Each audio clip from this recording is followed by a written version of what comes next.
আলোচনার বিষয় হচ্ছে দলিল সংশোধন। দলিল সংশোধন সম্পর্কে 31 থেকে 34 ধারায় বিস্তারিত আলোচনা করা হয়েছে। এখন দলিল সংশোধন প্রশ্ন আসতে পারে, দলিল সংশোধন কত ধারায় আছে? একটা ধারা দেওয়া থাকলে 31 ধারায় আছে। যদি ব্র্যাকেট দিয়ে এইভাবে দেওয়া থাকে তাহলে আপনার 31 থেকে 34 ধারায় আছে। বিষয়টা ক্লিয়ার? এরপর হচ্ছে দলিল সংশোধন করা যায় কয়টি ক্ষেত্রে? 3টি ক্ষেত্রে করা যায়। এখন মনে রাখার জন্য ক নম্বরে হচ্ছে ফ্রড আর মিউচুয়াল মিস্টেক। খ নম্বরে হচ্ছে মিউচুয়াল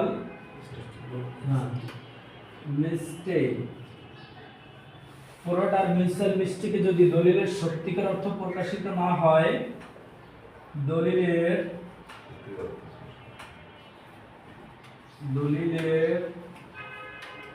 সত্যিকার অর্থ প্রকাশিত না হয় তাহলে আদালত তার বিবেচনামূলক ক্ষমতা বলে কি করতে পারে?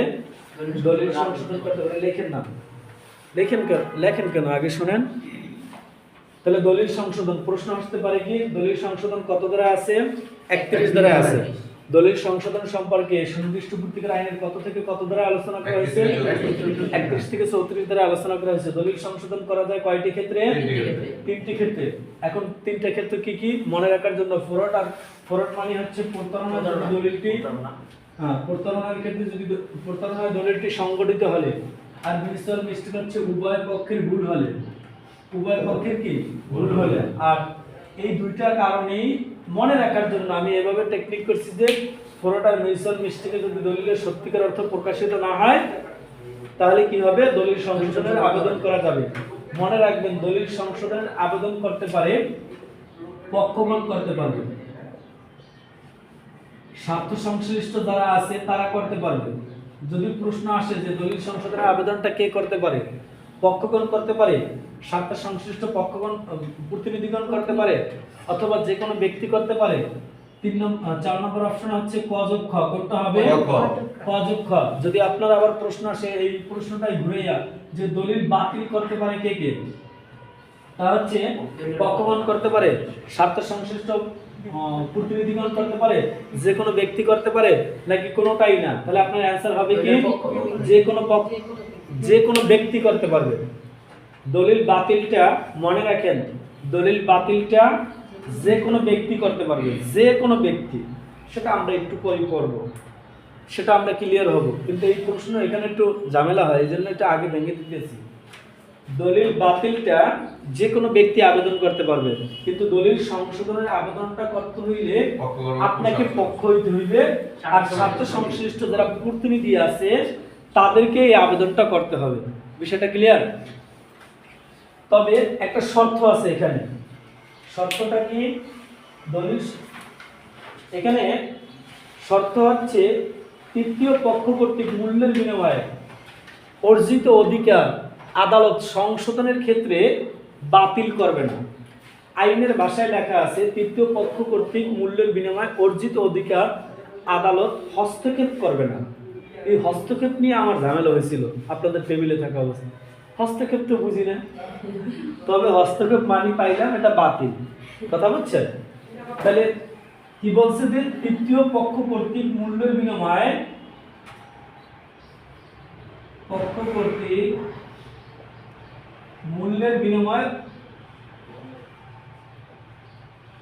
অর্জিত অধিকার আদালত বাতিল করবে না। বুঝে নিয়ে না, বাতিল করবে না। তৃতীয় পক্ষ কর্তৃক মূল্যের বিনিময়ে অর্জিত অধিকার আদালত বাতিল করবে না। এখানে একটা ভালো একটা উদাহরণ আছে। এই উদাহরণটা থেকে আপনাদের প্রশ্ন আসতে পারে। উদাহরণটা কি? একটু বোর্ডে তাকাই। হ্যাঁ, আমার একটা বাড়ি, এই বাড়ির সংলগ্ন আমার 3টা গুদাম আছে। কয়টা গুদাম? 3টা গুদাম আছে। এটা কিন্তু মূল বইয়ের উদাহরণ। এখন মনে নাম, আপনার নাম কি? খালেদা জিয়া। খালেদা, এই খালেদা আক্তারের একটা বাড়ি সংলগ্ন কয়টা গুদাম আছে? 3টা গুদাম আছে। এখন খালেদা চাইছে তার বাড়ির সাথে এই 1 নম্বর গুদামটা বিক্রি করে দেবে। 1 নম্বর গুদাম কি করবে? বিক্রি করবে। এই বায়নাটা সম্পাদন করলো মুনমুন। এখন মুনমুন মাঝে মাঝে কোডে টোডে আসে, খালেদা তো কোডে আসে না। মুনমুন চিন্তা করলো খালেদা তো এমনি কম বুঝে, তাহলে ওই 3টা গুদামে যেহেতু আছে, তাহলে আমি দলিলে 3টা গুদামই উল্লেখ করে দিই, পরবর্তীতে আমি 3টা গুদাম নিয়ে নেব। খালেদা একটা গুদাম বিক্রি করবে, কিন্তু মুনমুন কি করলো? 3টা গুদামই কি করলো? দলিলে গাইয়ে গেল। গাইয়ে দেওয়ার ফলে একটা গুদাম মুনমুন সে নিজে ব্যবহার করলো, 2 নম্বর গুদাম তার দেবরকে দিল, 3 নম্বর গুদাম সে ভাড়া দিল, বা বিক্রি না, ভাড়া দিছে। ঠিক আছে, এখন আদালত দলিল সংশোধন করবে। দলিল সংশোধনের ক্ষেত্রে এই যে তৃতীয় পক্ষ কর্তৃক মূল্যের বিনিময়ে অর্জিত অধিকার, এইটায় আদালত হাত দিবে না। আদালত 1 নম্বর গুদাম নিয়ে যাবে, 2 নম্বর গুদাম যে তার দেবরকে দিছে সম্পর্ক ঠিক রাখার জন্য, সেটাও কি নিয়ে যাইতে পারবে। কিন্তু এই তৃতীয় পক্ষ কর্তৃক মূল্যের বিনিময়ে যেটা ভাড়া দিছে বা যেটা বিক্রয় করছে, এখানে আদালত কখনোই কি হাত দিবে না, কারণ এখানে কিন্তু ওই পার্টির কোনো দোষ নেই। স্যার এখানে একটা কথা বলতে, সরল বিশ্বাসের কথাটা। হ্যাঁ, সরল বিশ্বাসে মূল্যের বিনিময়ে অর্জিত অধিকার কি করবে না? আদালত হস্তক্ষেপ করবে না। বিষয়টা ক্লিয়ার? এই উদাহরণটা কি আপনাকে কি যাইতে হবে, এটা পরীক্ষার জন্য ভেরি ভেরি ইম্পর্টেন্ট। তাহলে 31 দ্বারা আমরা কি পাইলাম? দলিল সংশোধন কয়টি ক্ষেত্রে করা যায়? 3টি ক্ষেত্রে করা যায়। ফ্রড, মিউচুয়াল মিস্টেক, সত্যিকার অর্থ প্রকাশকে না দলিল সংশোধন করা যায়। হ্যাঁ, কথা হচ্ছে এইভাবে মুখস্থ করতে হবে। এখানে একটা শর্ত আছে কি, তৃতীয় পক্ষ কর্তৃক মূল্যের বিনিময়ে অর্জিত অধিকার আদালত হস্তক্ষেপ করবে না। মুখস্থ করতে হবে এইভাবে, মানে বুঝা। এখন যদি আপনি তৃতীয় পক্ষ কর্তৃক আল্লাহর দিকে একটু তাকান, ফ্যানের দিকে তাকান, এইভাবে বললে কিন্তু হইবে না, তাহলে কিন্তু আপনি লিখতে গেলে কলম থেমে যাবে। তৃতীয় পক্ষ কর্তৃক সরল বিশ্বাসের মূল্যের বিনিময়ে অর্জিত অধিকার আদালত কি করবে না? হস্তক্ষেপ করবে না। তাহলে তৃতীয় পক্ষের উদাহরণটা তো বুঝছেন। এখন দলিল সংশোধনের তামাদি মেয়াদ কত? আমার পেজটা লাগতো 91 আর 95 ভিতরে, কথা বুঝছেন?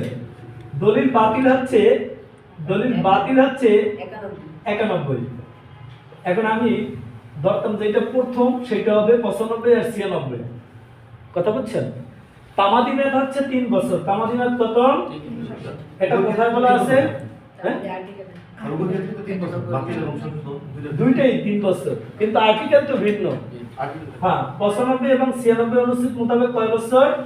3 বছর। আর দলিল বাতিল হচ্ছে 91 অনুচ্ছেদ মোতাবেক 3 বছর। বিষয়টা ক্লিয়ার? এই হচ্ছে দলিল আপনার সংশোধন সম্পর্কে, এর বাইরে তেমন কিছু নাই।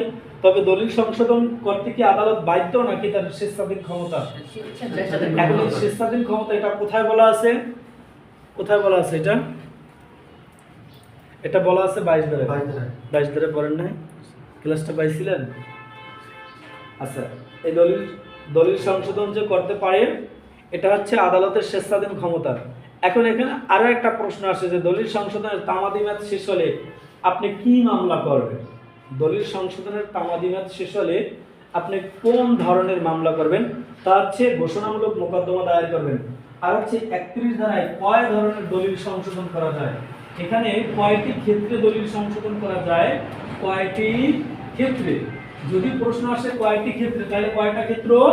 3টা ক্ষেত্র। যদি প্রশ্ন আসে কয় ধরনের, কত ধরনের, যদি ধরনের প্রশ্ন আসে তাহলে মনে রাখবেন 2 ধরনের দলিল সংশোধন করা যায়। হ্যাঁ, এটা কিন্তু প্রেস লাগাইয়েন না। কয়টি ক্ষেত্রে দলিল সংশোধন করা যায়? 3টি ক্ষেত্রে।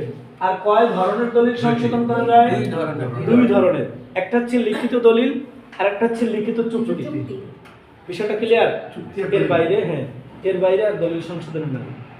লিখিত চুক্তি আর লিখিত দলিল। আর কয়টি ক্ষেত্রে এই দুটো জিনিস সংশোধন করতে পারবেন? 3টা ক্ষেত্রে। হ্যাঁ, ফ্রড, মিউচুয়াল মিস্টেক, সত্যিকার অর্থ প্রকাশিত না হলে।